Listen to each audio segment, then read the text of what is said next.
Bien, frères et sœurs, vous avez passé une bonne journée.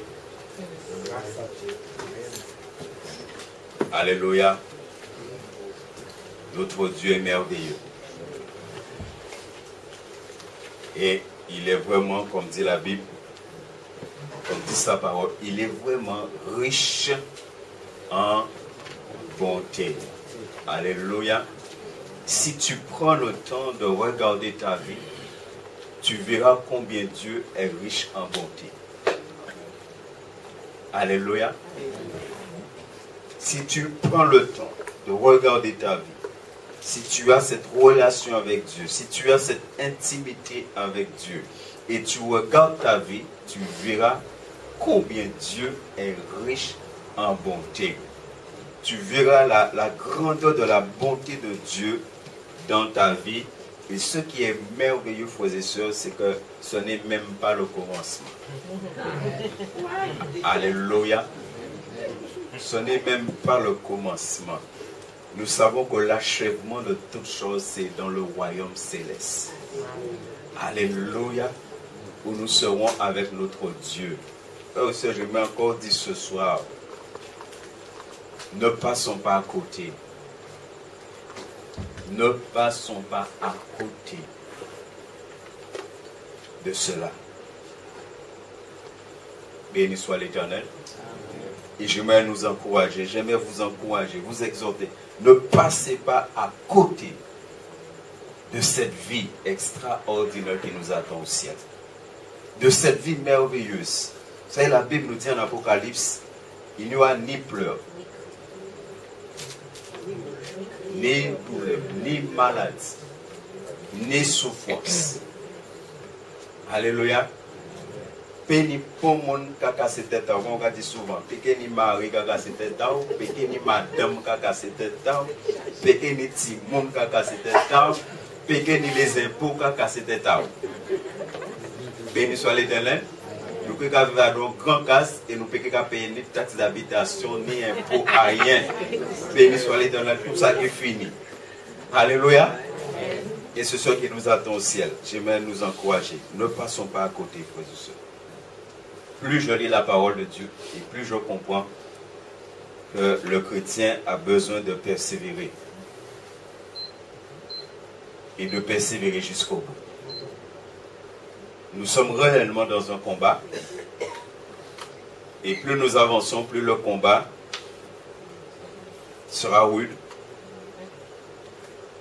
Mais ce qui est merveilleux, c'est que nous sommes déjà vainqueurs. Mais tout dépend de ta relation avec Dieu. Nous sommes déjà vainqueurs. Jésus a déjà remporté la victoire pour nous. La Bible dit, il a dépouillé les autorités, les principautés. C'est-à-dire, il a dépouillé le diable et la Bible dit, il a livré publiquement en Alléluia. Alors, soyez bénis. Soyez bénis et continuons le combat. Nous sommes en train d'étudier ensemble le livre de Jean, de 1 Jean. Et nous sommes simplement en train de voir c'est quoi la vie chrétienne selon 1 Jean. Comment la vie chrétienne doit être. Et on a commencé à parler de beaucoup de choses, beaucoup de difficultés qu'il y avait pour les chrétiens, et même des attaques, même un certain nombre de choses que nous voyons aujourd'hui.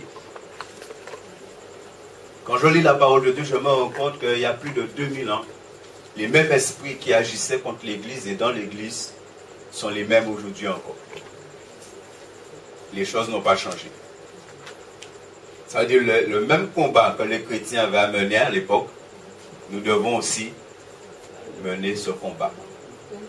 Le même discernement que les chrétiens avaient à faire, à pratiquer, nous avons besoin de le faire aujourd'hui encore. Et on a surtout parlé des gnostiques, on a parlé de certain nombre de choses, comment il y a des personnes qui étaient là, même baptisées, qui disaient être enfants de Dieu, mais leur vie ne correspondait pas à ce qu'ils disaient. Et nous allons continuer. Aujourd'hui, nous allons voir ensemble le chapitre 2, versets 12 à 14. Et si on a le temps, versets 15 à 19.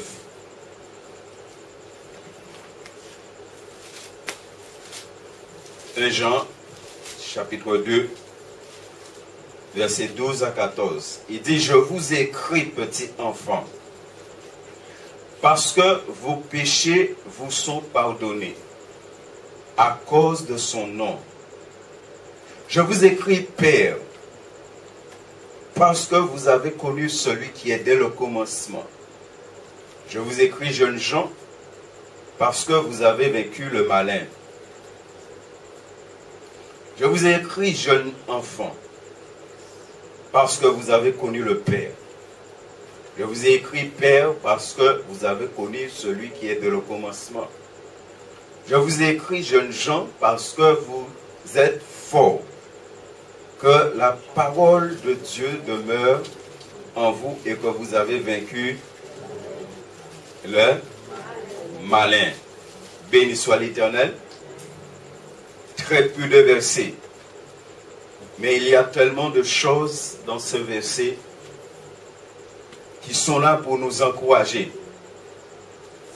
On constate quand nous lisons ces quelques versets que Jean est en train de s'adresser à 3 catégories de personnes. Et à travers ces 3 catégories de personnes, il est en train de délivrer un message. Si vous lisez des livres concernant ce livre de 1 Jean, il y a 2 façons que certains voient cela. Soit Jean s'adresse à des personnes, quand il parle de petits enfants, quand il parle de jeunes gens, quand il parle de pères. Dans la Bible, ancien, père désigne les anciens. Il parle de personnes, effectivement des enfants, ou des jeunes, ou des pères qui étaient dans l'église. Et d'autres voient simplement que Jean est en train de s'adresser à 3 catégories de personnes dans l'église. Les petits enfants qui désignent les nouveaux convertis. Les jeunes gens désignent ceux qui ont plus d'années dans le Seigneur. Et les pères, ce sont ceux qui vraiment ont la maturité spirituelle dans l'église. C'est la deuxième façon de voir, de comprendre. Et je suis pour la deuxième façon de voir que Jean s'adresse à 3 catégories de personnes dans l'église. Et quand on regarde bien, toutes les églises sont constituées de ces 3 catégories de personnes. Toutes les églises ont des petits-enfants, des nouveaux-nés spirituels qui sont là. Toutes les églises ont des jeunes gens, c'est-à-dire des personnes qui ont un certain âge, une certaine année dans le Seigneur, mais qui ne sont pas encore arrivés. Ils sont en train de mener un combat. De mener un combat parce qu'ils veulent être des pères. Vous savez, les petits-enfants sont appelés à être des jeunes gens et les jeunes gens sont appelés à être des pères. Moi, c'est ma manière de comprendre ce passage. Et ce qui est important, c'est de voir ce que Jean est en train de nous dire à travers ces 3 catégories de personnes qui désignent 3 périodes. Les 3 catégories de personnes ici désignent 3 périodes du développement spirituel. Ça veut dire que tous nous passons par là. Tous, à un moment donné, nous sommes des petits-enfants. Tous, à un moment donné, on devient des jeunes gens dans le Seigneur. Et normalement, tous, à un moment donné, on doit être des pères. Alléluia. Et juste en passant, j'aimerais dire que, et on verra un verset qui parle de ça, Paul a été clair, hein? Lorsque on doit être des pères, on ne l'est pas, comment c'est terrible devant Dieu. Béni soit l'Éternel, parce que les pères sont appelés maintenant à s'occuper, que ce soit des petits-enfants, que ce soit des jeunes gens, pour les amener dans cette maturité spirituelle. Et Jean est en train, à travers cela, de nous enseigner comment doit être la vie spirituelle de ces 3 catégories de personnes. Les petits-enfants, les nouveaux-nés en Christ. Les jeunes gens, ce sont ceux qui sont plus avancés que les petits-enfants. Mais il dit que ces jeunes gens-là, ce ne sont pas n'importe quel type de jeunes gens. Ils sont forts, ils sont vigoureux. Et tellement ils sont forts, et on va développer cela, tellement ils sont forts, ils sont vigoureux, il dit qu'ils ont vaincu le malin. Ça veut dire que ce n'est pas n'importe quel type de jeunes gens. Et ça veut dire que l'Esprit de Dieu est en train de faire un travail. Les pères, ce sont ceux qui possèdent. Ils possèdent la profondeur, la stabilité. Ils ont les pères, ce sont ceux qui ont une vie riche d'expérience avec le Seigneur. Et les pères, ce sont ceux qui attirent les autres vers le haut. Et non pas vers le bas. Ça veut dire que les pères, ce sont ceux qui ont un bon témoignage aux yeux de tous. Et nous allons commencer par les petits-enfants.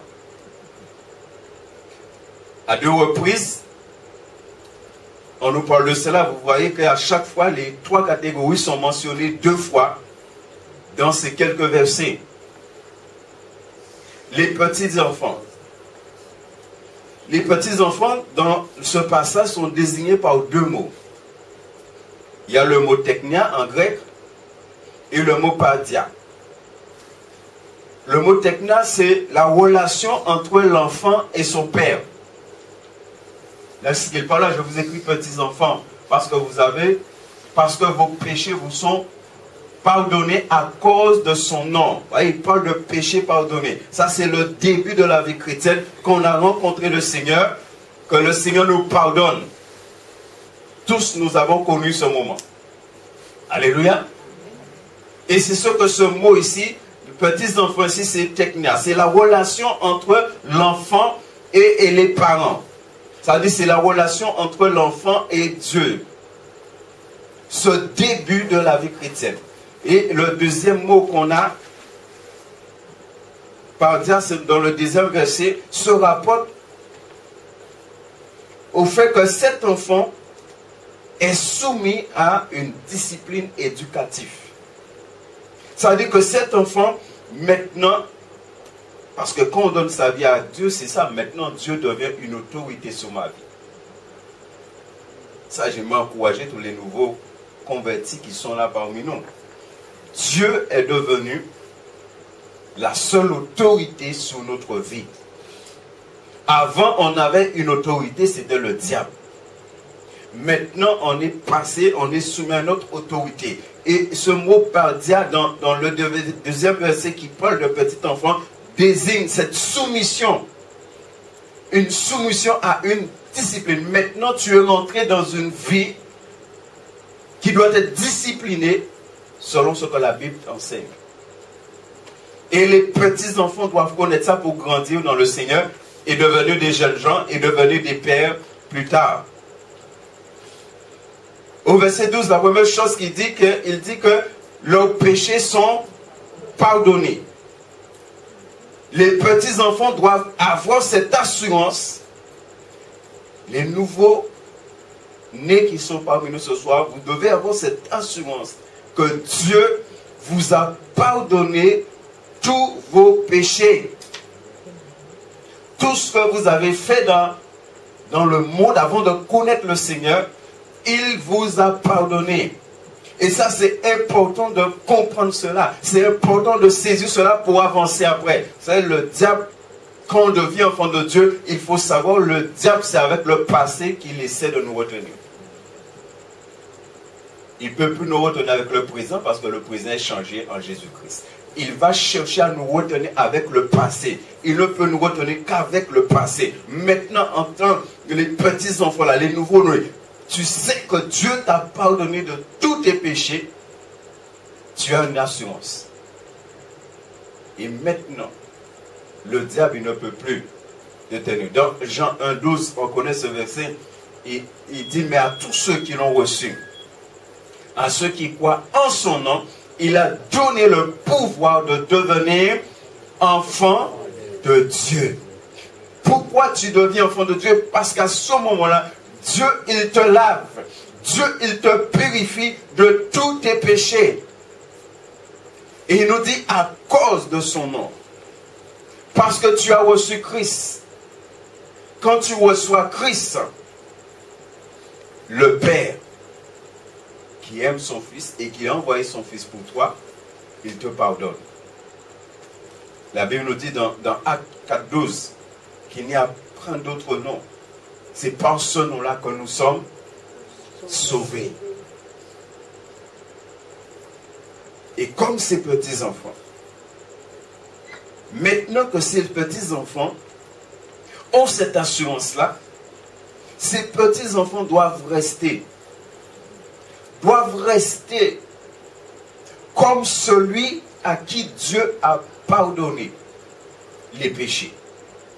Ça veut dire que ces petits-enfants ne doivent pas retourner en arrière, ne doivent pas retomber dans leur ancien péché. C'est pourquoi Jean, le Paul Clément, il leur dit, petits-enfants, Dieu vous a pardonné. Dieu vous a pardonné vos péchés. Vous devez avoir cette assurance. Et maintenant qu'ils ont cette assurance-là, ils ne doivent pas retourner en arrière. Ils ne doivent pas retomber dans les anciens péchés, dans leurs anciens péchés. Ça veut dire que les petits-enfants doivent garder leur pardon, le pardon que Dieu leur a donné. Pourquoi? Parce que la Bible dit que c'est par grâce. Ce n'est pas par les œuvres. Éphésiens chapitre 2. Ce n'est pas par les œuvres que nous sommes sauvés, c'est par grâce. Romains nous dit que c'est le don gratuit de Dieu. Ça veut dire si Dieu t'a pardonné tes péchés, c'est une grâce que Dieu t'a accordée. Dieu n'était pas obligé de le faire. Bien aimé, c'est important de comprendre ça. Dieu n'était pas obligé de le faire. Et quand je me suis converti, j'ai un ami, et avant d'être chrétien, on sortait, on allait dans beaucoup de choses. Vous savez, avant, il y a les fêtes là. Les fêtes d'avant. Voilà, à Bouillon où j'ai été élevé, on fêtait toutes les sections. Les fêtes, là, c'était fête. Donc on allait dans les fêtes et nous étions à boire bière. Et j'ai donné ma vie à Christ. Et quand j'ai donné ma vie à Christ, et je lui avais la fête, et il est venu me voir et pour me dire, bon, eh ben, on va dans les fêtes. Parce qu'on avait l'habitude d'y aller. Et je lui ai dit une seule chose.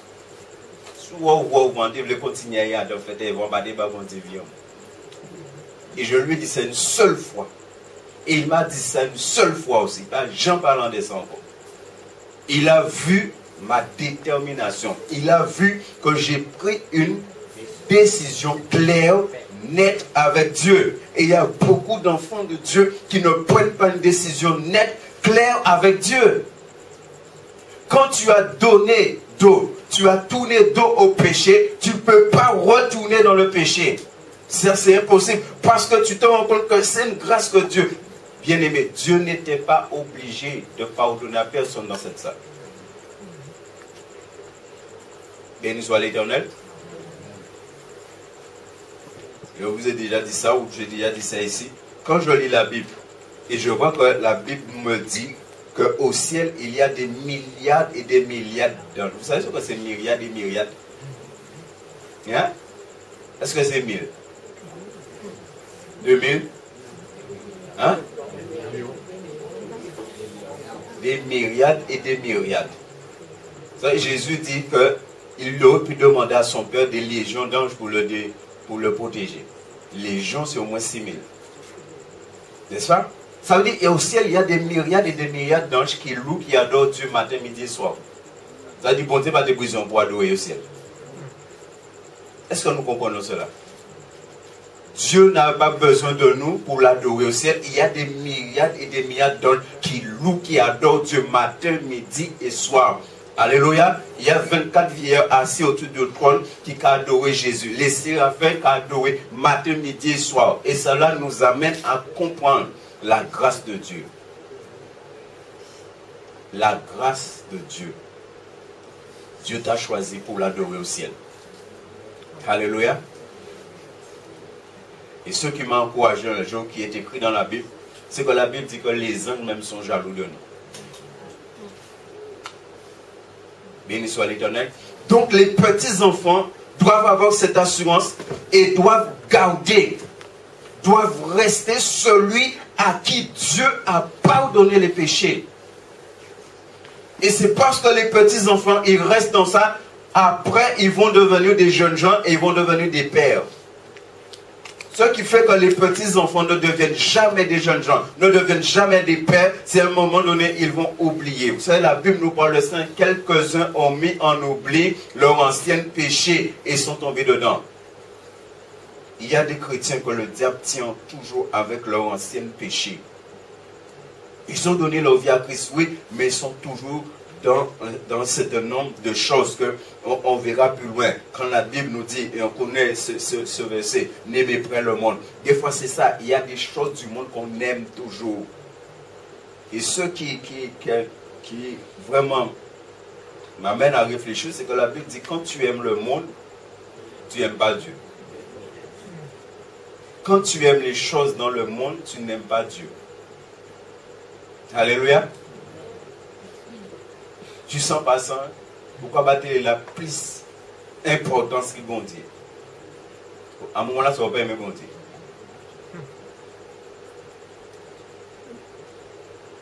On doit être clair hein, sur les choses. Jésus revient bientôt. Béni soit l'Éternel. Les petits-enfants ont connu. Ils ont connu le Père. À un moment donné, Dieu s'est révélé à eux. Dieu s'est révélé comme le Père. Ils ont connu cette expérience que tous les croyants connaissent. Et quand ils ont connu cette expérience, ils se sont soumis à l'autorité divine sur leur vie. Et c'est pourquoi on a ces deux mots, teknia et pardia. Pardia qui désigne l'enfant qui se soumet. L'enfant qui est mineur et qui est soumis à ses parents.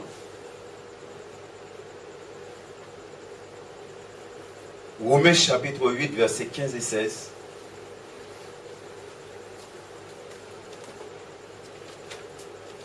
Romains 8.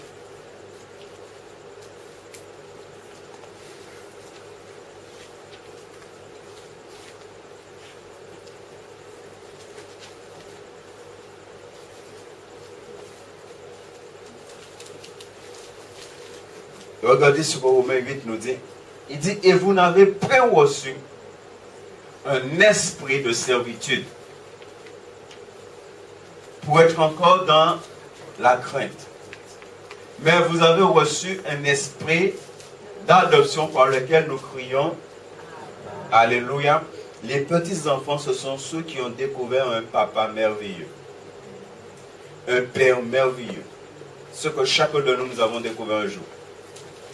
On a découvert un papa merveilleux, un papa qui est là pour prendre soin de nous, et qui prend soin de nous, qui prend soin des petits-enfants. Béni soit l'Éternel, et qui amène les petits-enfants à grandir. Ça veut dire à ce moment-là, il a un but. Ce père a un but pour ta vie. Les nouveaux-nés qui sont là parmi nous, les nouveaux convertis, sachez, Dieu a un but pour votre vie. Si Dieu vous a attiré à lui, c'est parce qu'il a un but.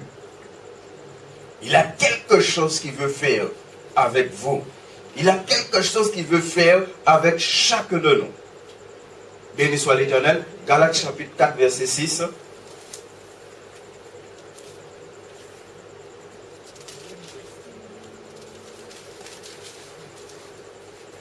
Galates 4, 6, il dit, et parce que vous êtes des fils, Dieu a envoyé dans son cœur l'esprit de son fils qui crie Abba Père. Alléluia. Béni soit l'Éternel. Les petits enfants ici, les nouveaux-nés doivent être vraiment comme des petits enfants. Vous avez vu qu'on a des enfants, là, les petits enfants qui aiment venir se blottir dans les bois de leur papa. Pourquoi bah yo cool, il va plaire tout vendaille. Et là, il fait pleurer, il va sauter sur. Il va oublier bah yo cool. Longtemps, il va sauter sur. Voilà. Vous voyez, ça c'est les petits enfants. Ça c'est les nouveaux nés qui sont parmi nous. Comment on aime notre papa. Quand il parle d'Abba Père là, c'est cette intimité, cette relation qu'on a avec Dieu. Et j'aimerais vous encourager d'avoir cette relation avec Dieu. Cette relation, cette intimité qui va vous garder, qui va vous protéger et qui vous permettra de grandir. Deuxième catégorie de personnes qu'il parle ici, au verset 13a et 14b, c'est les pères. Les pères. Les pères, ce sont les membres de l'Église. Ce sont les membres adultes. Ils ne sont ni des petits-enfants, ils ne sont ni des jeunes gens. Ça veut dire que ce sont ceux qui ont un comportement qui donne envie aux autres d'être comme eux. Ils n'ont pas un comportement enfantin, ni un comportement de jeune adulte. L'apôtre Paul a écrit quelque part, quand j'étais enfant, vous avez déjà lu ça?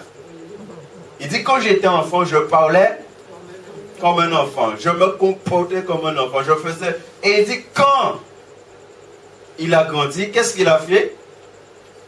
Il a mis tous ceux qui étaient de l'enfant derrière son dos. Alléluia. Ça veut dire que tu ne peux pas avoir 20 ans de conversion et au cas parler comme on est ni un an de conversion. Ce n'est pas possible. Ça veut dire que tu es encore un enfant. Et ça arrive. Des fois, on entend des bien-aimés parler dans l'église et on dit, ah, mais tout ça dans les conversions, c'est comme ça qu'il parler. N'est-ce pas? On entend ça dans l'église des fois. Tout ça dans les conversions, c'est comme ça qu'il parler. Tout ça dans les conversions, c'est conseil qu'on porte. Tout ça dans les conversions, c'est... N'est-ce pas? Ça veut dire que ce n'est pas normal. Les pères, ce sont des adultes au sein de l'assemblée. Et Jean nous dit comment c'est important qu'il y ait ces personnes dans l'assemblée. Ils ont un témoignage de père spirituel. Ils sont parvenus à une profonde communion avec leur Dieu. Ils ont connu Dieu.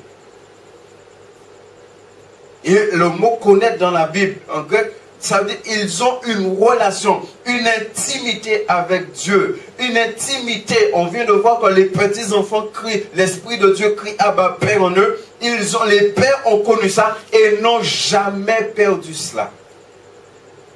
Ils ont gardé et ils ont grandi dans cette intimité. Bien aimé, on doit garder et on doit grandir dans l'intimité avec Dieu. Pour atteindre la maturité spirituelle. Ça, c'est les pères. Des hommes exceptionnels dans l'église. Et Jean nous dit ici, en parlant des pères, verset 13a, je vous écris père parce que vous avez connu celui qui est dès le commencement. Il parle de connaître. Et quand il parle de celui qui est dans le commencement, là, il ne parle pas du Logos, qu'on peut retrouver dans Jean chapitre 1, mais là, il parle de Dieu le Père. Ils ont connu ce Dieu-là. Ils sont entrés dans une relation avec ce Dieu. Et ils ont gardé cette relation avec ce Dieu. On va prendre quelques versets pour bien comprendre ce que Jean est en train de nous dire ici. Et pour que nous soyons ses pères au sein de l'assemblée. Le psaume 90, versets 1 et 2.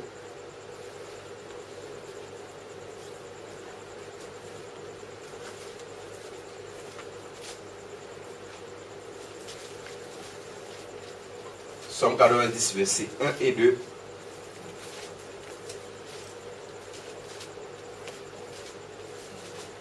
Regardez. C'est la prière de Moïse.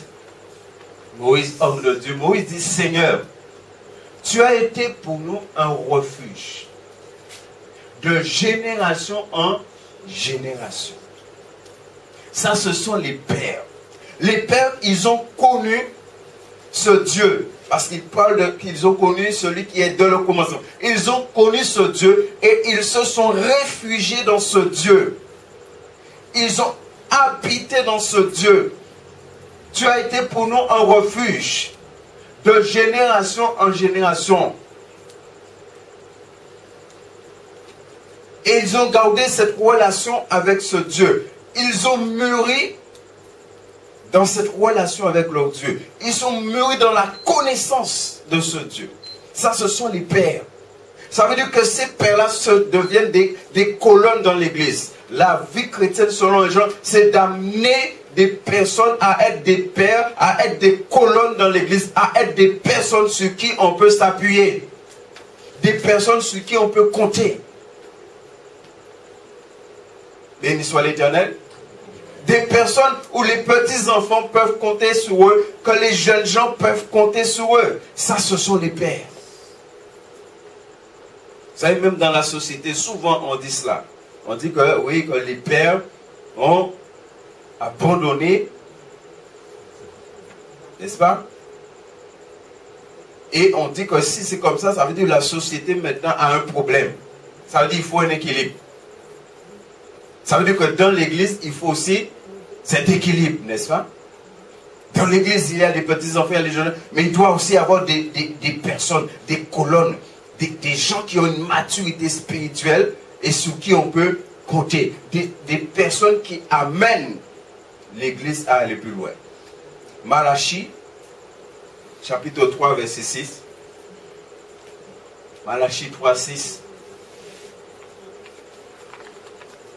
Il dit, car je suis l'Éternel, je ne change pas. Et vous, enfants de Jacob, vous n'avez pas été consumés. Regardez bien, il dit qu'il ne change pas. Les pères, ce sont ceux qui ont connu ce Dieu, qui ont demeuré dans ce Dieu et qui n'ont jamais changé, qui ne sont pas retournés en arrière. Ça, ce sont les pères. Et maintenant, nous allons travailler un peu. Hébreux chapitre 5, versets 11 à 14. Parlons de ces pères. Parce que l'église, dans l'église, il faut avoir ces pères. Hébreux chapitre 5, versets 11 à 14. On va travailler un peu. Pour que vraiment le nom de Dieu soit glorifié.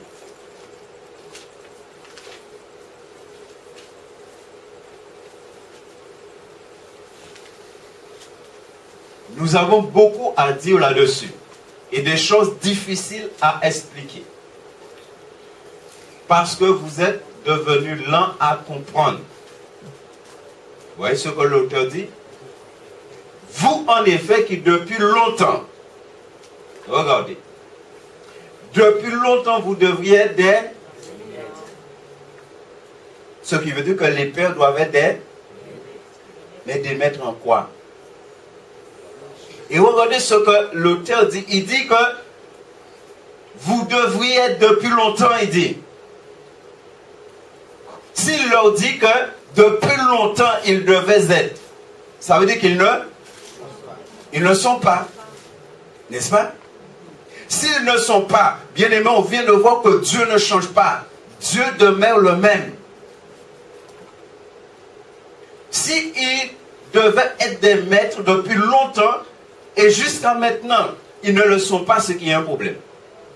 Il y a quelque chose qui s'est passé. Les pères là ont raté quelque chose. Et c'est là qu'on doit être vigilant, vos yeux. Bien aimé, l'Esprit de Dieu nous prend du point A et nous amène jusqu'à Z.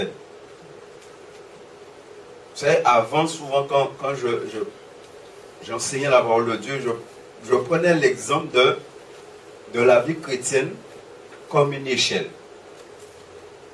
Et dont la base est sur la terre. Et le haut, on ne voit pas. Ça monte au ciel. Et nous tous qu'à monter l'échelle là. N'est-ce pas? Ce qui veut dire normalement, ça est devant. Pas de tête, laissez-le rattraper par ça qui derrière. N'est-ce pas?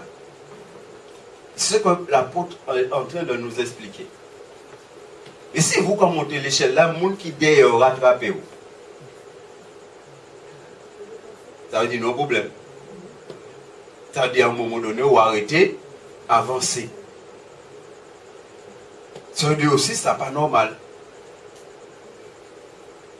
Il dit, vous qui devriez être des maîtres, vous avez encore besoin qu'on vous enseigne les premiers rudiments des oracles de Dieu. Vous êtes venus à avoir besoin et non de...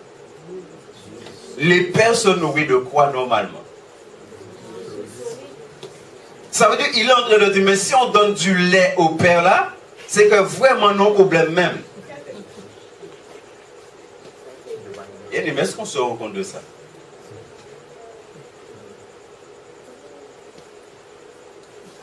Ce qui veut dire que les pères dans l'église, ce n'est pas n'importe qui.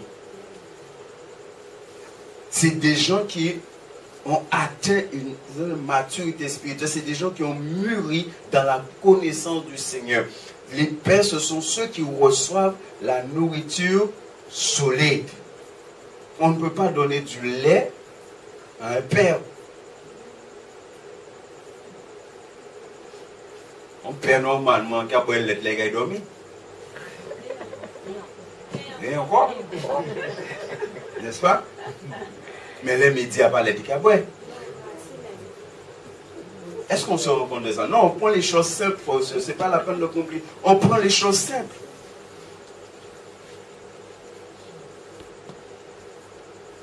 Et c'est terrible.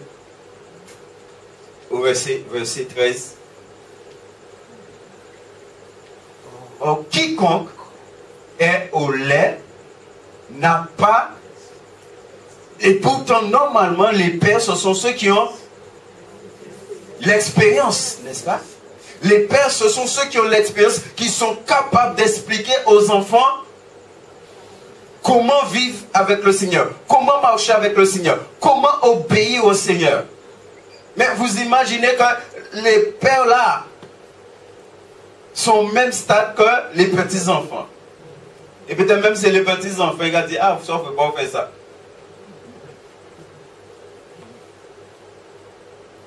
Quand j'étais jeune converti, dans l'église où j'étais, un jour, je suis en train de parler, et il y avait l'ancien de l'église, le responsable de l'église. Et il parlait, et il a dit quelque chose que c'était terrible. Mais moi, je suis jeune converti. Vous savez, quand on est jeune converti, et puis il y a les autorités, on a la crainte, on a... Hein, on ne parle pas beaucoup. Et quand il a dit ça, je l'ai regardé. Et quand je l'ai regardé, il a compris tout de suite. Et il a dit, moi, ah, ça, moi, pas pasteur. Il est ancien de l'église. Hein? Il est l'ancien de l'église, le responsable de l'église. Il dit, moi, pas pasteur, c'est pasteur qui a vécu dans la sainteté. Parce qu'il même trouvé ça, il dit là, ça pas normal. J'en ai parlé là. Et moi qui suis sorti débuter là, on a regardé, on a pas dit, on a regardé, on a étonné, regardé. Alors comme il est vraiment étonné de ça, il dit là, il dit, moi, il n'est pas pasteur. Donc c'est si tu es pasteur, il va te parler comme ça. Je ne vais pas répéter ce qu'il a dit, hein, mais il va te parler comme ça. Mais regardez ce que la parole dit. Oh, quiconque est au lait n'a pas l'expérience de la parole de... Ça veut dire que ces personnes-là n'ont pas persévéré dans la parole de justice. Ça veut dire qu'ils n'ont pas une vie juste, ils n'ont pas une vie conforme à la parole, ils ne pratiquent pas la justice de Dieu, ils ne parlent pas selon la justice de Dieu, ils parlent n'importe comment. Et pourtant, c'est des pères. Et quand on dit des pères, ça veut dire que c'est des gens qui ont des années avec le Seigneur. Mais leur vie ne reflète pas les années qu'ils ont avec le Seigneur. Ils n'ont pas l'expérience de la parole de justice. C'est-à-dire qu'ils ne connaissent pas beaucoup de choses de la parole. Ça veut dire certainement ces pères-là, longtemps ils ont arrêté les Bibles là. Ça c'est la première des choses. Longtemps ils ont arrêté les Bibles là, longtemps ils ont arrêté de méditer les Bibles là.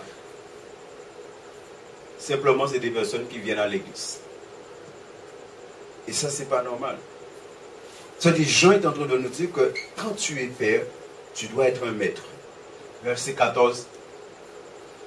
Mais la nourriture solide est pour les hommes faits. Les pères, ce sont les hommes faits. Pour ceux dont le jugement est exercé par l'usage à discerner ce qui est bien et ce qui est mal. Vous voyez comment le père, vous voyez le frère, je viens de parler là, il ne pouvait pas discerner ce qui est bien, ce qui est mal, parce qu'il disait n'importe quoi dans sa bouche. Alors qu'il est une autorité de l'Église. Pour comprendre, quand il parle des hommes faits là, nous allons prendre 2 Timothée 3, 16 et 17, pour comprendre. Quand il parle des hommes faits là, que les pères soient peut-être des hommes faits. 2 Timothée 3, 16 et 17.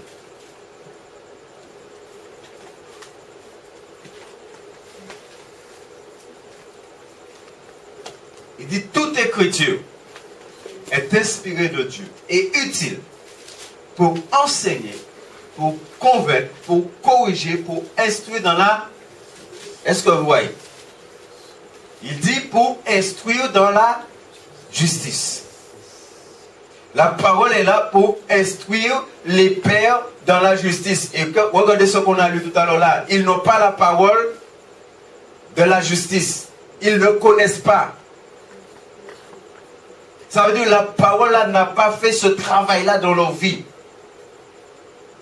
Ça veut dire que ces personnes que la parole parle ici là, ces personnes-là ne sont pas restées dans la parole. À un moment donné, ils se sont éloignés de la parole et ils ont des années de conversion. Et ça, il y en a beaucoup de cela dans l'église. Au verset 17.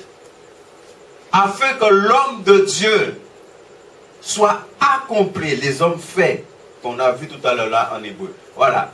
L'homme de Dieu soit accompli et propre à toute bonne œuvre. Ça, c'est le travail que la parole doit faire. Quand on a accepté Christ, quand on est des petits-enfants, on reste dans la parole, on grandit dans la parole, après on va devenir un père. C'est quelqu'un qui est rempli de la parole, c'est quelqu'un qui vit selon la parole. Ça, ce sont les pères. Ce sont des colonnes. Ce n'est pas n'importe qui. Ce sont des personnes qui connaissent Dieu. Et qui connaissent vraiment leur Dieu. Ce sont des personnes, par rapport au verset 16 de 2 Timothée, ce sont des personnes dont la parole a fait un travail en profondeur dans leur vie. La parole les a travaillés en profondeur. La parole a travaillé leur caractère, a travaillé leurs pensées, a travaillé leur cœur. Et la parole les a amenés à être des hommes solides. Des hommes faits. Des hommes, lorsqu'ils ouvrent la bouche, ils apportent une parole de grâce et de bénédiction. Ça, ce sont les pères. C'est pourquoi Jean nous parle que ces pères-là ont connu Dieu. Ils ont connu Dieu, celui qui est dès le commencement. Ils ont connu ce Dieu-là. Ils ont eu une relation avec ce Dieu-là. Et toute leur vie est basée sur cette relation avec ce Dieu. Ils ont manifesté la crainte, l'obéissance pour ce Dieu. Ils ont manifesté l'amour pour ce Dieu. Et ils ont persévéré dedans. 1 Corinthiens chapitre 3 versets 1 et 2. On connaît ces versets où l'apôtre Paul. 1 Corinthiens 3.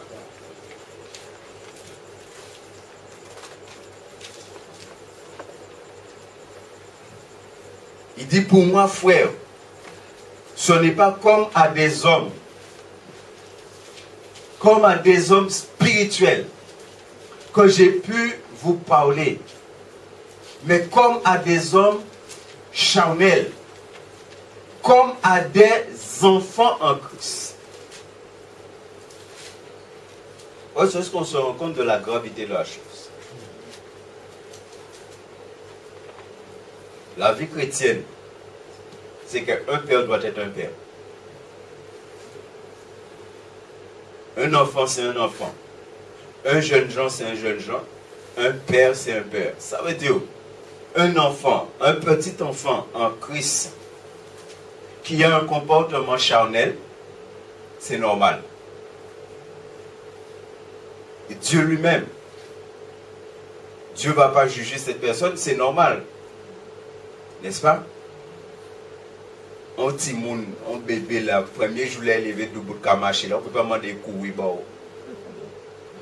Non.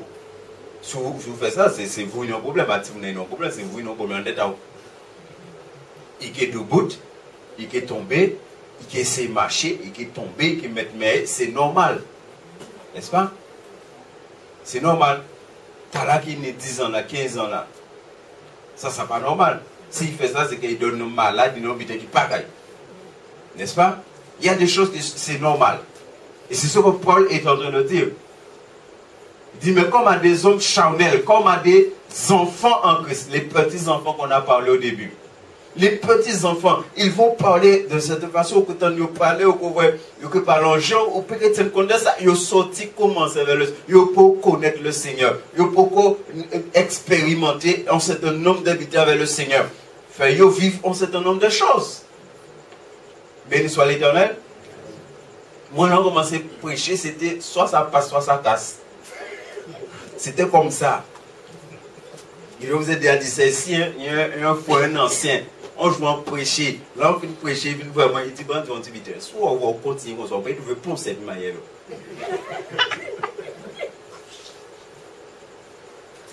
Mais comment on est ni foi? Donc, moi, je vous ai déjà dit ça. On dit, ça pas grave. Bon, on dit qu'il fait une sortie en Chine, puis manière. C'est sans répondre, on dit, ça pas grave. Mais c'était comme ça, en tout cas débuter. Là, on va débuter, c'est débuter, on va débuter.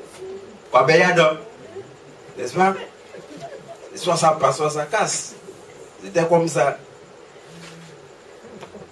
Mais après qu'on grandit, on acquiert la sagesse, on acquiert un certain nombre de choses. On sait qu'il faut parler comme ça, il ne faut pas parler comme ça. Il y a un certain nombre de choses.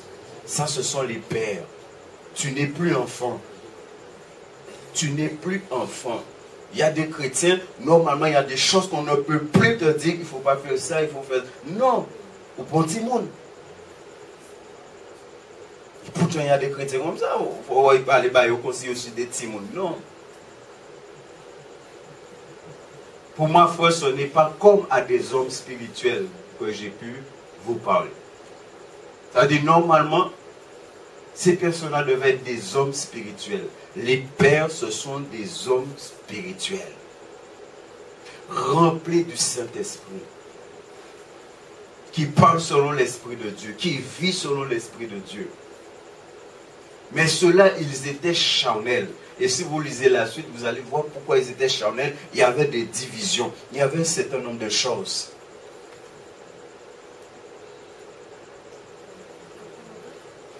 Béni soit l'Éternel. Deuxième catégorie de personnes, les pères. Et ce soir, on doit s'examiner, frères et sœurs. Parce que quand on parle de père là, c'est pas père, les hommes, c'est femmes et hommes, sœurs et frères. Le nombre d'années que nous avons besoin de nous examiner pour voir est-ce que nous sommes des pères dans le Seigneur. Le nombre d'années qu'on a avec le Seigneur, est-ce que nous sommes ces pères? La troisième catégorie de personnes que Jean nous parle ici, les jeunes gens. Verset 13b et 14, les jeunes gens. Et ces jeunes gens-là sont merveilleux.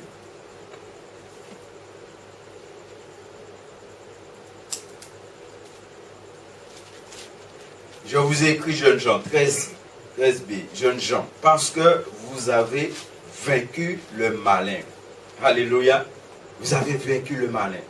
Ces jeunes gens-là, vraiment, ils ont fait une expérience avec le Seigneur.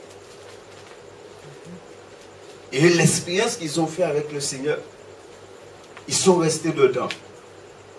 Ils sont restés dedans et ils marchent de victoire en victoire. À un moment donné, ils étaient des petits enfants. Mais ils ont grandi parce qu'ils sont restés dedans. Ils sont restés dans le pardon que le Seigneur leur a donné. Et jour après jour, ils ont remporté la victoire. Pourquoi? Parce que quand tu donnes ta vie au Seigneur, il y a les tentations. Et les tentations ne partent jamais. Les tentations, ça va finir quand Jésus va revenir. Là, on pourra dire, ouf, on a fini avec les tentations. Mais tant que Jésus n'est pas heureux, les tentations seront là. Et ces personnes-là, ils ont vaincu les tentations. Ils sont marchés de victoire en victoire. Les jeunes gens là avaient un but. Et c'est pourquoi c'est important d'avoir des pères. Les jeunes gens avaient un but. Ils voyaient les pères. Et ce que les jeunes gens désirent, ils désirent être des pères. Alors comme ils désirent être des pères de tout leur cœur, ils restent dans la volonté de Dieu. Ils restent selon la parole de Dieu. Ils mènent un combat. Ils ne mènent pas un combat contre n'importe qui, hein, contre le malin. Ça veut dire contre le diable. Alléluia. Ça veut dire les jeunes gens là, ils ont une vision claire. Ils savent ce qu'ils veulent. Ils sont déjà dans une dimension spirituelle que les petits enfants ne connaissent pas encore. Il y a des étapes dans la vie chrétienne, frères et sœurs. Ne cherchons pas à brûler les étapes. Petit enfant, jeunes gens, père, il y a des étapes. Et il faut avancer étape par étape. Béni soit l'Éternel. Tu vas voir quelqu'un et tu peux désirer être comme cette personne. Mais Mouna, qui t'est arrivé là? Il veut débiter, hein? Peut-être vous quand on a commencer à prier, Seigneur, je veux être comme lui. Il y a des saints, il y a des prières, il faut faire attention. Non. Il y a des étapes. Ça y est, je pensais à ça. Il y a un homme de Dieu. Il est allé dans une église et il entend un jeune qui prêchait. Et le jeune a prêché, le jeune a bien prêché. Et à la fin, il va voir le jeune. Et il demande à ce jeune combien de temps ça lui a pris pour préparer le message. Et le jeune va lui dire, ça lui a pris quelques heures. Et il va dire à ce jeune-là, moi, ça m'a pris toute une vie. Vous savez pourquoi? Parce que ce jeune-là a fait que plagier. Tout ce qu'il a dit était bien, mais c'était le message du pasteur Antin. Il a fait que plagier, et voilà, quelque part, il a fait que répéter. Et il lui a dit, ça m'a pris toute une vie. Béni soit l'Éternel, ne brûlez pas les étapes. Tu es nouveau-né, prends le temps, laisse le Seigneur te façonner, laisse le Seigneur faire avec toi. Les jeunes gens ici ont mené un combat et ils ont vaincu. Ils étaient activement engagés dans le combat de la vie chrétienne. Activement engagés. Ils combattaient contre l'ennemi. Ça veut dire les jeunes gens ici, ils savaient quel était leur ennemi. C'était le malin, c'était le diable. Un jour, ils ont rencontré le Seigneur. Et ce jour-là, le diable leur a déclaré la guerre. Mais ce qui est merveilleux avec ces jeunes gens, c'est qu'on nous dit que ces jeunes gens, qu'est-ce qui fait qu'ils ont vécu le malin? C'est que ces jeunes gens sont forts. Au verset 14. Parce que vous êtes forts. Et que vous avez gardé quoi? Ils ont gardé la parole de Dieu. Ils ont demeuré dans la parole. Et c'est pour cela qu'ils ont vaincu le malin. Ils sont forts. Ils ne sont pas faibles. Ils sont forts. Ils sont la puissance du Saint-Esprit en eux. Paul disait à Timothée, ce n'est pas un esprit de timidité que Dieu nous a donné, mais un esprit de force. Ces jeunes gens-là, tous les jours, ils menaient bataille contre les tentations, contre les attaques de l'ennemi. Dans le psaume 119, verset 9 qu'on connaît, il est dit, comment le jeune homme Psaume 119, verset 9. Comment le jeune homme rendra-t-il pur son sentier? Comment le jeune homme, comment le jeune Jean, il va rendre pur son sentier? Et au verset 11, il dit, je serre ta parole dans mon cœur afin de ne pas pécher contre toi. La question est posée, comment? Ça veut dire, ces jeunes gens-là, ils menaient une vie de sainteté. Ils voulaient vivre dans la sainteté. Mais ils savaient que pour vivre dans la sainteté, il fallait garder la parole de Dieu. Ces jeunes gens-là ont gardé la parole de Dieu dans leur cœur pour ne pas pécher contre Dieu. Et c'est ça la vie chrétienne. À travers ces trois catégories de personnes, Jean est en train de nous dire, c'est quoi la vie chrétienne? La vie chrétienne, c'est que tu as été pardonné de tous tes péchés et tu ne peux pas retourner dedans. La vie chrétienne, c'est que tu as un combat à mener contre le diable. Et tu dois vaincre le diable. C'est ça la vie chrétienne. La vie chrétienne, c'est que tu dois être un père. Tu dois atteindre un niveau dans le spirituel où maintenant tu es stable, où maintenant on peut s'appuyer sur toi. C'est ce que Jean est en train de nous dire. C'est ce qu'il est en train de nous expliquer à travers ces trois catégories de personnes dans l'église. Ceux qui ont été pardonnés et qui ne retournent pas dans leur péché. C'est quelque chose, pourquoi il faut faire attention. Tu ne peux pas tous les jours demander pardon à Dieu pour le même péché. Ça veut dire que tu ne grandis pas. Non, il faut grandir. Janvier, quand il faut demander pardon, là, décembre, il faut demander pardon pour même biter encore. Pardonne-moi Seigneur, j'ai péché. Mais à quel moment tu grandis? À quel moment tu deviens un homme dans le Seigneur? À quel moment tu deviens père? Si janvier commence, pardonne-moi, décembre arrive, tu es encore un enfant, ça veut dire que tu n'as pas grandi. Après 1 an qui a passé, 2 ans qui a passé, 3 ans, même putain, ça veut dire qu'il y a un problème. Et tu vas être quelqu'un qui devait être un père, mais qui est encore au lait. Même là où on est malade, soit il faut un bibou embouché à 50 ans, ça va bien la route. N'est-ce pas? Il y a encore même nous-mêmes, nous pas tellement qui accepter ça. Hein? Même si nous malades. Il faut un bibou embouché nous là pour nous boire tchop, tchop, tchop, tchop, tchop. Hein? On va encore nous accepter ça. C'est l'air dit ou lait, c'est ça. Ça veut dire qu'on prend un bibou. Vous avez 50 ans, on gros bibon en bouchon.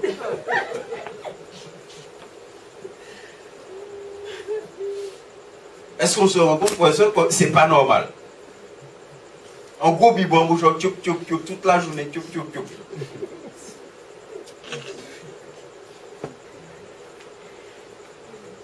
Est-ce qu'on se rend compte que ce n'est pas normal? Et de la même manière, la Bible nous dit ici que ce n'est pas normal. Béni soit l'Éternel. Verset 15 jusqu'à 19. Après avoir dit cela, frères et sœurs, après que Jean nous ait dit cela, nous ait présenté ces trois catégories de personnes, regardez ce qu'il dit. Verset 15. Il dit, n'aimez point le monde. Alléluia. Qu'est-ce que Jésus a dit? Concernant le monde, qu'est-ce que Jésus a dit? Jésus a dit, vous êtes, mais vous n'êtes pas. Vous êtes sûr, Jésus a dit ça? Je ne dois pas répondre moi. Est-ce que vous êtes sûr, Jésus a dit ça? Jésus a dit à ses enfants, vous êtes dans le monde, mais vous n'êtes pas. Béni soit l'Éternel. Qu'est-ce que ça veut dire? J'ai déjà beaucoup parlé, je vais vous écouter là maintenant. Ça veut dire quoi, vous n'êtes pas du monde? L'esprit de Dieu. Hein? Ne pas vivre pour le monde. Et pour donc, habiller, Théo. Non, non, on ne va pas me dire ça. Mais on va habiller, Théo. Ok, on en voiture. On en case. Oui, mais on va répondre comment. On va répondre, Théo. Vous pouvez continuer. Ou leader pour assurer comment. Vous pouvez tout passer. Ah. Non, mais. Hein? À quoi Théo? La vie que le monde me dit de péché, ah. Donc là, Jésus dit, né, mais pour le monde, il parlait que d'adultère, fornication, ça veut dire ça. C'est ça. Non, mais réponds-moi, vous avez regardé moi. Hein? Non, mais moi, Jésus a dit, nous sommes dans le monde, mais nous ne sommes pas du monde. Moi, je veux que vous puissiez m'expliquer ça. Ça, j'ai constaté des fois. Oui. Tu fais la danse avec Dieu, tu ne peux pas être comme la nuit ou comme le monde. Oui, mais ça veut dire qu'il y ça. Il y a des nouveaux convertis. Il y a des nouveaux convertis parmi nous. Ils savent que ça veut dire. Il faut les partager entre toi et le monde. Oui, mais ça veut dire qu'il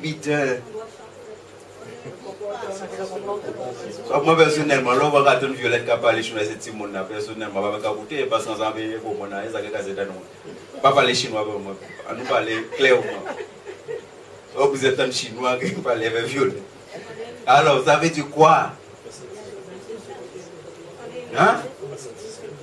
Pas satisfaire propre désir en nous.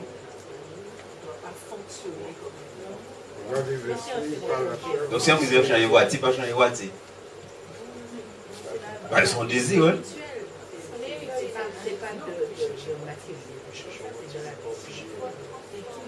Tu me comprends?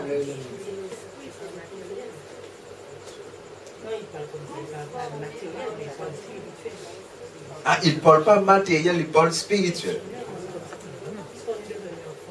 Oui. Oui. Mais ça veut dire quoi, ne pas marcher comme ceux qui ne sont pas convertis?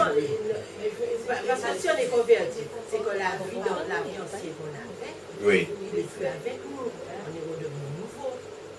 C'est ça? Oui. Tout ça, nous est là, nous ne parce que c'est pas très fort. Donc nous avons bien casé, nous avons bien voiture.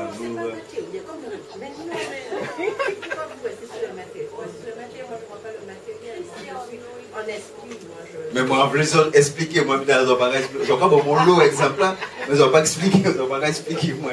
Il dit, il marque là, n'aimez point le monde. Le monde, c'est le monde, mais le monde aussi, c'est voiture, c'est lait, c'est manger. Le monde, c'est un ensemble de choses. Hein? Ah, là, on va commencer par l'autre. On n'a pas donné. Oui, mais c'est le matériel, on n'a pas à s'attacher au matériel comme ça. Ah, là, on n'a pas à s'attacher. Oui, pour avoir l'amour de Dieu en foi en soi, pour avoir l'amour de Dieu en soi, continuer à marcher comme le monde. Hein? L'orgueil, oui, c'est ça qui est marqué, on va voir ça tout à l'heure.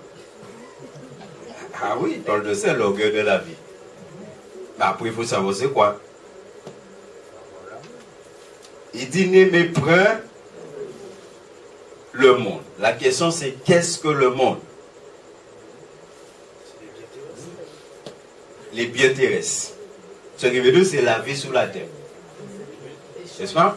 Le monde, ça peut être l'univers. Dans la Bible, le mot monde désigne l'univers. Le mot monde désigne aussi la vie sur la terre.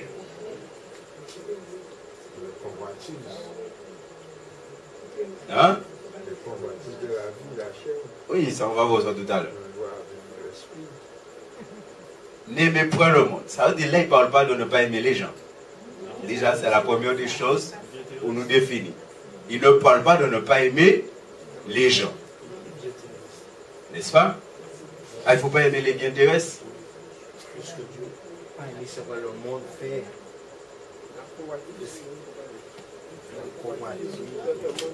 Il faudrait m'expliquer ça. Hein? Ne pas aimer les biens terrestres. Ah, ne pas aimer les biens terrestres plus que Dieu.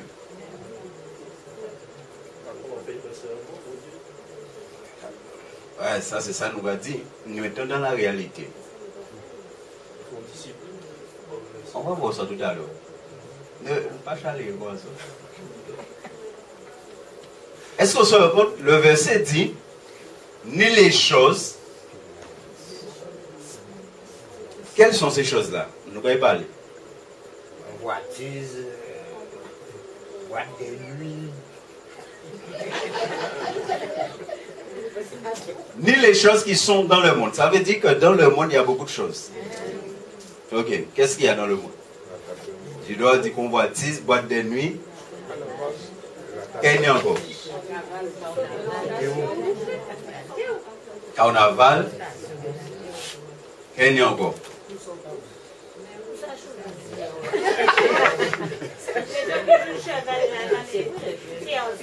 PMU. Oui, oui. Au lot chrétien, quand je PMU.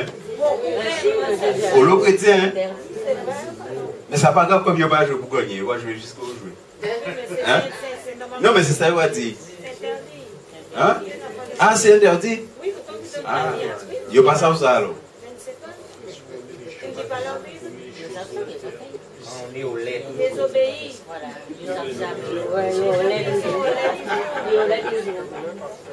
Ni chrétien qui a fumé. Hein? Est-ce que ça fait partie des choses du monde? Oui. Ah. Ni chrétien qui a sous. Il faut voir Ephésiens chapitre 4, verset 30. Ne vous enivrez pas de. Ni chrétien qui a sous. Hein? Est-ce que ça fait partie des choses du monde? Hein? Ni chrétien qui a géré. Et ni chrétien qui a dit, on va mettre la Bible là d'un côté, un moment, moi je dis ça, moi je dis. Nous le chrétien avec ça.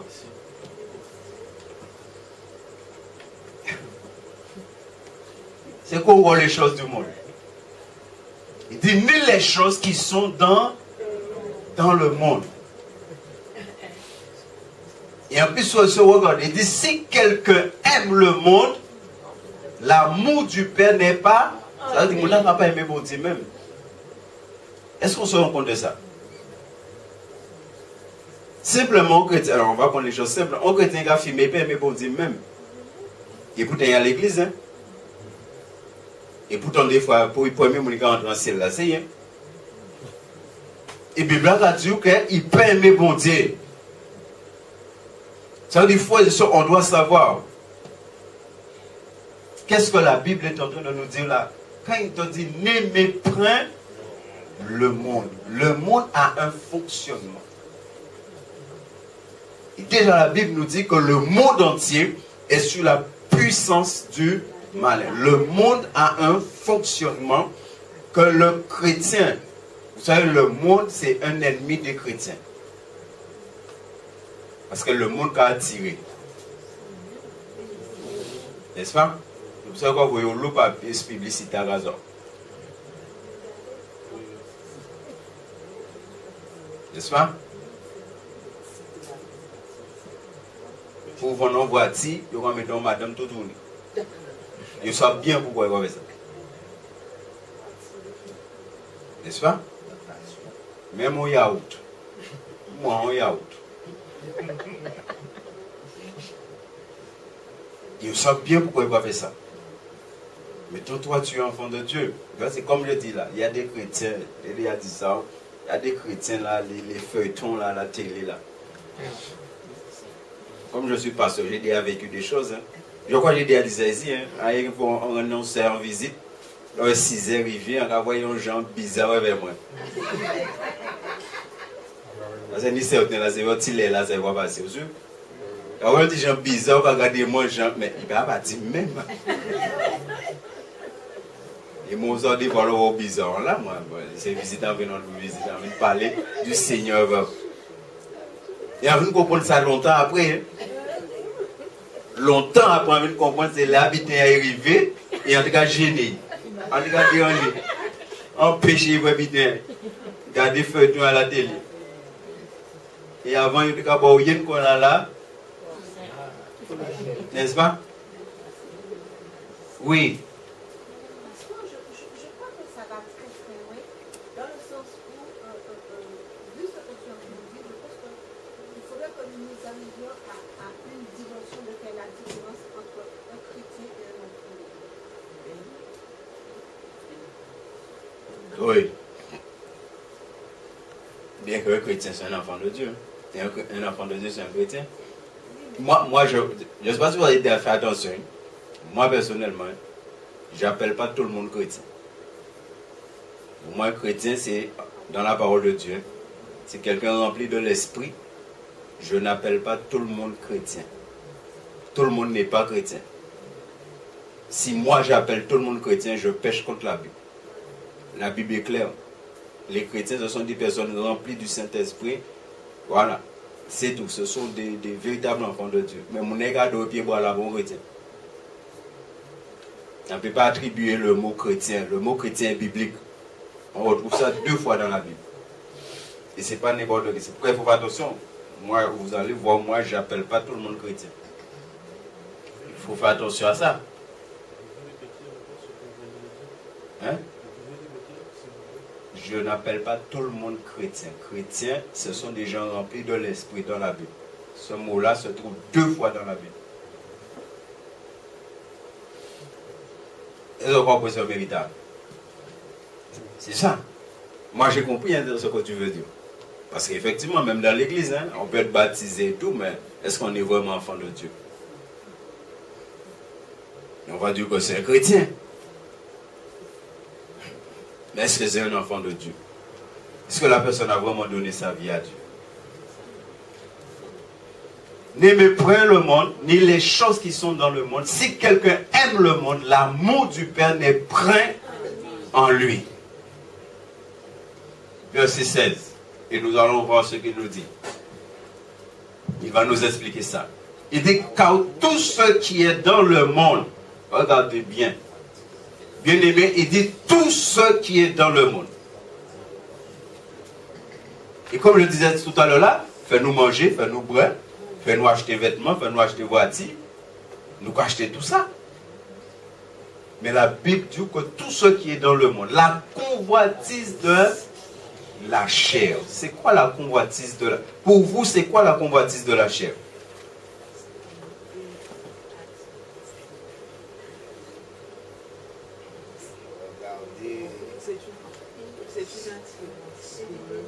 C'est de regarder les choses qui ne sont pas de Dieu. Non, ça c'est deuxième là. Ça c'est deuxième là, la convoitise des yeux. Il y a la convoitise de la chair et la convoitise des yeux. C'est ça nous va voir là. Hein? Vous voyez? La convoitise de la chair et la convoitise des yeux. C'est quoi la convoitise de la chair? D'être marié et avoir une belle femme.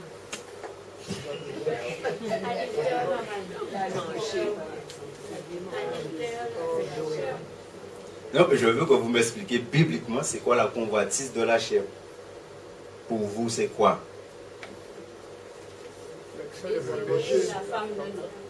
Hein? Qu'est-ce qui amène ça?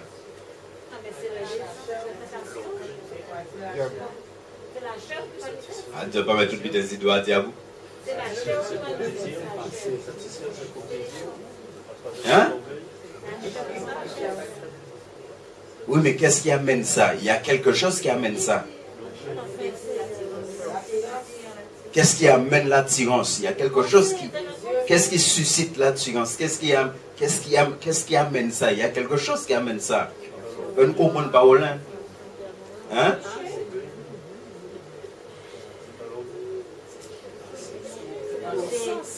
Le? Oui, mais il y a quelque chose qui amène ça.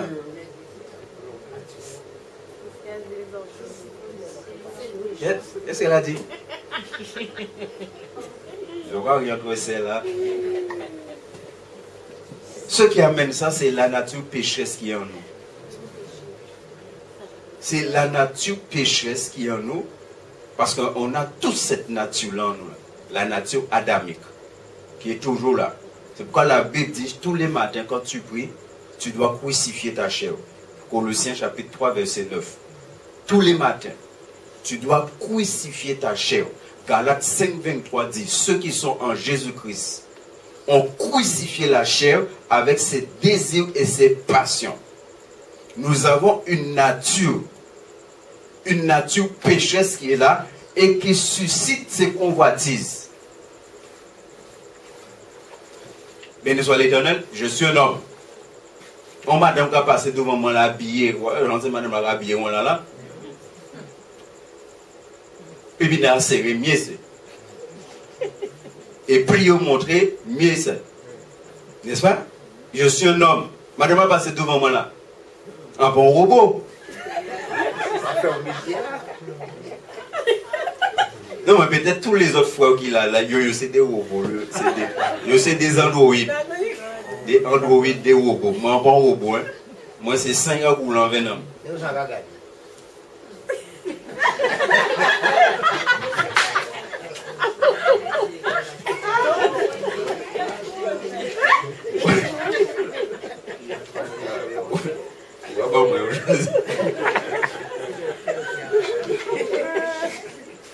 Alors pour ceux qui ne savent pas, je le répète, on a déjà vu ça ici. Hein? Premier regard, pas péché. Mais c'est à partir de deuxième regard là qui péché. Vous savez, de le quoi marcher là, on sait bien, madame là, a vendu, vous avez marché là, il est, ben tel, madame va passer, waouh, ou quoi continuer chimère, mais souvent tourner au péché. Mais si vous tournez comme ça, quand il faut tourner comme ça, la nature pécheresse qui est en toi. Premier, on ne va pas pécher. Ou pas avec.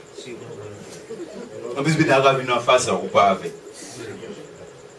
N'est-ce pas? Hein? Parlez-moi ton nom.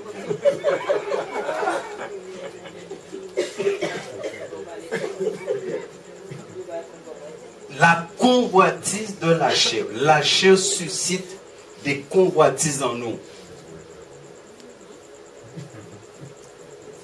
En tant que chrétien, on répond un exemple, c'est voiture. Quoi, voiture, ou publicité à la télé, ou voiture, on dit, ah ouais, il est belle, ah ouais, t'as la fanée. En plus, collègue de travail, moi, même là, mais au chrétien,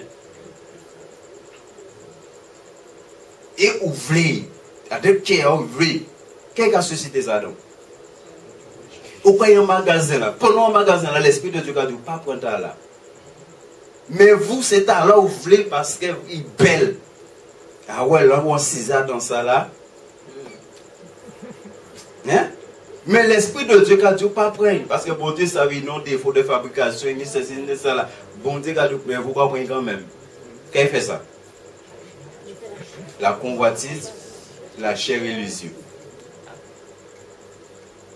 Donc ça, moi personnellement, qui belle, qui a appelé moi, l'homme en rage tombe bien à la prière avant.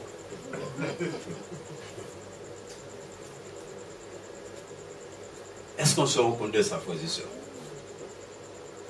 La convoitise de... Ça, c'est dans le croyant, dans le chrétien. Nous avons vu avec ça. Et nous nos combats menés. Et c'est ça qui a mené nous à aimer l'habiter dans le monde. Et qui a piégé nous. Deuxième chose, la convoitise des yeux. Vous voyez pourquoi je dis que normalement, si tout chrétien est avec et nous l'eau voici la tête. Et mange. Hein? On devait manger. Bon Dieu de l'ouvrement est bon manger. La convoitise des yeux. Quand il fait F péché. La Bible est claire. La Bible te dit F vu que. Elle a vu. Il peut te manger vite là. Hein? Elle a vu que. Vite là bon pour ouvrir les yeux. Et elle va prendre. Elle a d'abord convoité avec ses yeux. Et ensuite, elle va prendre et elle va manger. C'est-à-dire, elle va consommer sa convoitise. La convoitise des yeux. Et voilà pourquoi tes yeux doivent être couverts du sang de Jésus. du sang de l'alliance. Et tu ne dois pas fonctionner selon tes yeux. Tu vois, c'est vraiment terrible ce que la Bible... Il y a beaucoup de choses qu'on peut développer à travers cela. Mais la convoitise des yeux, c'est les tentations. Les tentations. Ça, il y a des tentations intérieures, il y a des tentations à l'extérieur. La convoitise des yeux, ce sont les tentations à l'extérieur. La tentation, c'est la séduction qui amène cela. On a l'exemple de Ève, on a l'exemple d'Akan. Vous connaissez l'histoire d'Akan? Dieu a parlé clairement. Et Akan, il voit un manteau. Et le manteau là était tellement belle. Qu'est-ce qu'Akan va faire? Il prend le manteau là. Et il serre. Il serre en tentaille.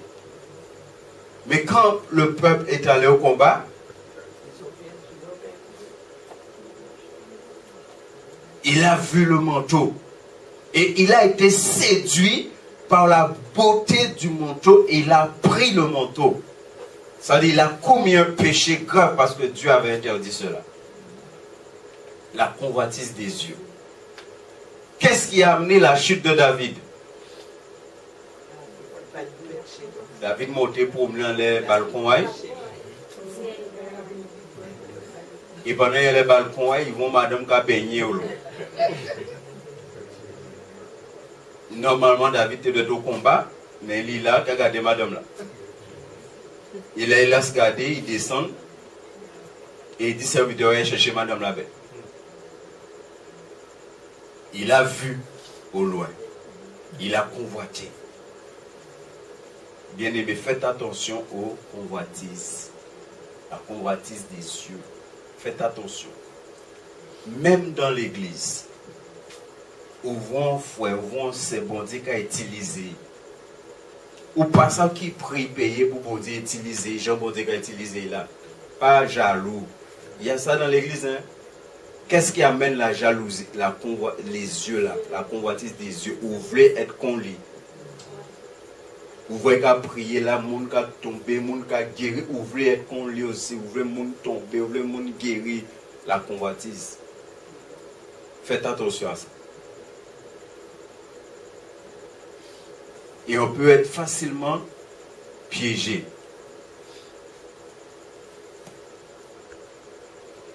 Verset 17. Et le monde passe et sa convoitise aussi. Mais celui qui fait la volonté de Dieu demeure. Celui qui fait la volonté de Dieu demeure éternellement. Ce qui est important, c'est de faire la volonté de Dieu. Quand on aime le monde et les choses qui sont dans le monde, il y a des choses qu'on n'a pas dit, mais l'Église est touchée. Dans la manière que le monde est, dans la manière que le monde s'habille. Donc là, dans l'Église, on voit des jeunes garçons, pantalons à eux aussi, en bas, fait ça. Aujourd'hui, dans l'Église, on voit des sœurs qui s'habillent n'importe comme les femmes dans le monde. Et pourtant, la Bible est claire, il dit, n'aimez point le monde. Tu ne peux pas aimer la manière que le monde s'habille et amener ça dans l'Église. Que ce soit femme, que ce soit homme, non. Le monde a un phénomène de mode. Tu ne peux pas amener ce phénomène de mode dans l'église. Dans la maison de Dieu. On doit faire attention à ça. La vie que nous avons dans le Seigneur est trop merveilleuse. Le monde, regardez, dit tout ce qui est dans la salle qui passe un jour qui est fini. N'est-ce pas? Le monde passe et sa convoitise aussi. Mais celui qui fait la volonté de Dieu demeure éternellement. Donc je me dis ce soir, faisons attention. Et pour conclure, 2 Corinthiens 4, 18. Regardez, il dit une proie éternelle de gloire. Parce que nous regardons non point aux choses visibles, nous regardons non point aux choses visibles, mais à celles qui sont invisibles. Oui, on vit dans ce monde. Oui, il faut s'habiller, toutes ces choses-là. Mais simplement, ce sont des choses qui sont normales. Nous, on ne s'arrête pas sur ça. Nous, on n'aime pas ces choses-là plus que Dieu. Car les choses visibles sont passagères et les invisibles sont éternelles. Alléluia. Cherchez premièrement le royaume et la justice de Dieu. Et toutes choses vous seront données par-dessus. Béni soit l'Éternel. C'est pourquoi un enfant de Dieu ne peut rien aimer plus que Dieu. Ni ton travail, ni ta maison, rien du tout. C'est Dieu que tu dois aimer le plus. Ne nous laissons pas piéger par les choses de ce monde.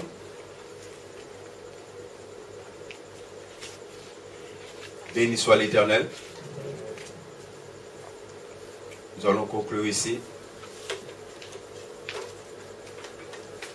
On essaie simplement de voir c'est quoi la vie chrétienne selon les gens, ça veut dire selon la parole de Dieu.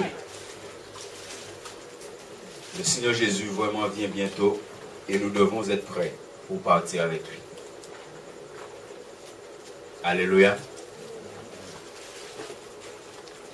Et j'aimerais qu'on nous encourage. Faisons attention. Restons comme le Seigneur nous demande de rester.